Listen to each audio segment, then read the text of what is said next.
Aqui nesta lição, nós temos um registro muito interessante, porque é a primeira vez que o Evangelho de Marcos registra que Jesus vai sair fora dos limites de Israel.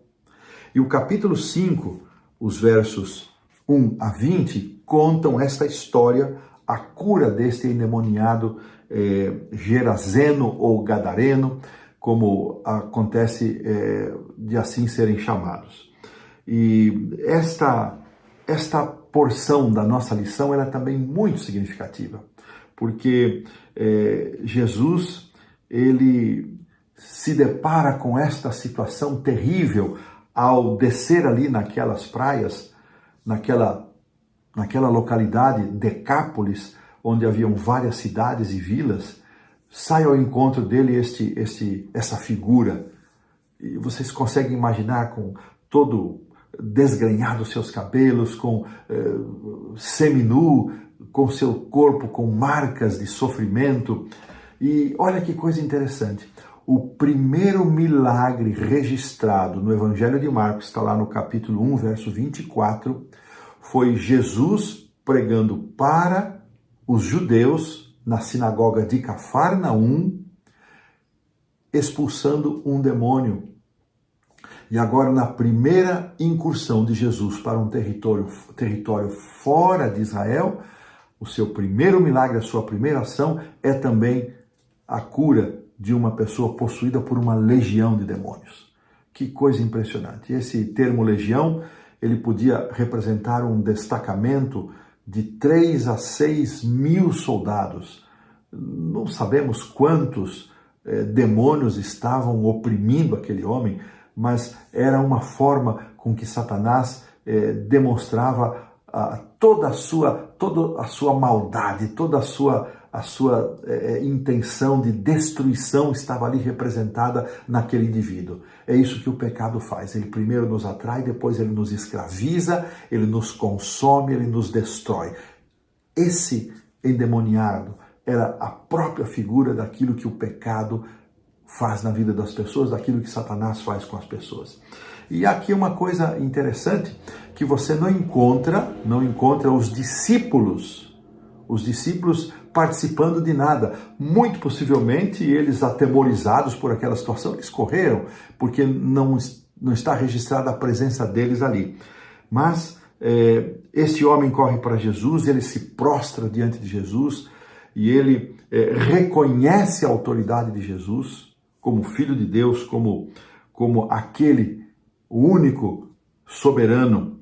E eles pedem estes demônios que Jesus não os envie para fora do país. Isso precisa ser entendido. A compreensão deste pedido, e eles fazem isso 2 vezes, é para que eles não fossem lançados em uma situação em que eles ficassem impedidos de continuar a sua atuação.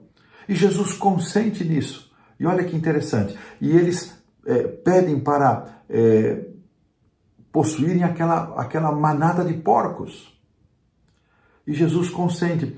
Parece estranho que Jesus tenha consentido num pedido tão estranho, porque Jesus sabia que a destruição daqueles porcos que foram lançados precipício abaixo causaria prejuízo às pessoas, mas mais do que isso, aos seus donos, mas mais do que isso, causaria também obstáculos para a atuação de Jesus naquela região. Mas lembremos-nos, foi também ideia de Satanás, trazida por Satanás a Deus para colocar Jó à prova, e Deus consentiu.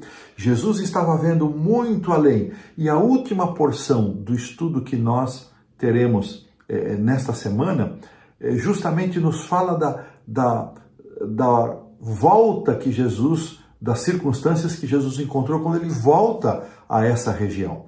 Eu já vou fazer esse comentário.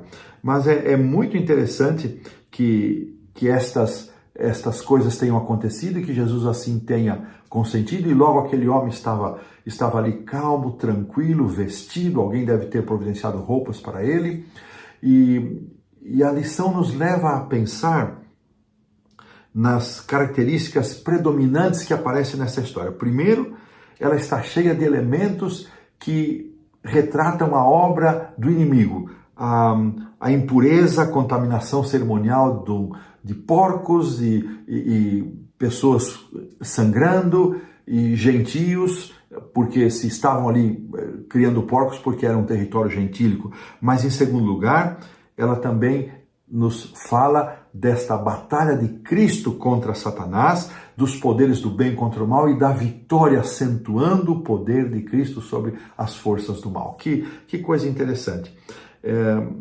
A escolha destes que sofreram prejuízo foi de pedir que Jesus se retirasse. Eles rejeitaram Jesus.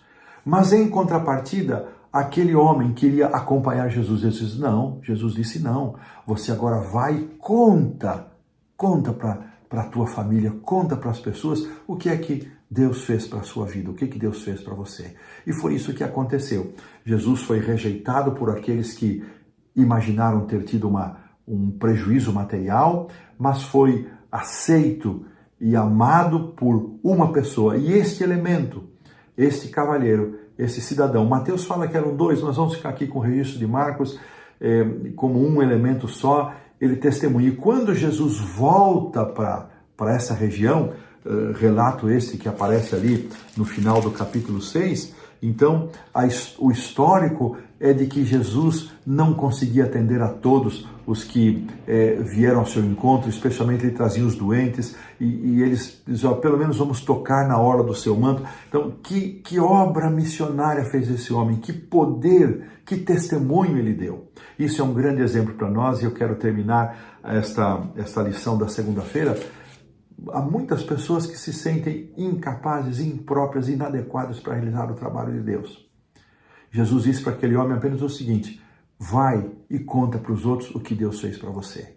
Ele não estudou teologia, ele não fez um curso de como dar estudos bíblicos, não fez um curso como atuar na recepção da igreja, como ser um diácono, nada disso. Apenas vai e conta o que Deus fez para você. Irmãos, vocês já pensaram o que seria, que impacto traria para a nossa igreja se nós simplesmente fôssemos e contássemos o que Deus tem feito em nossa vida?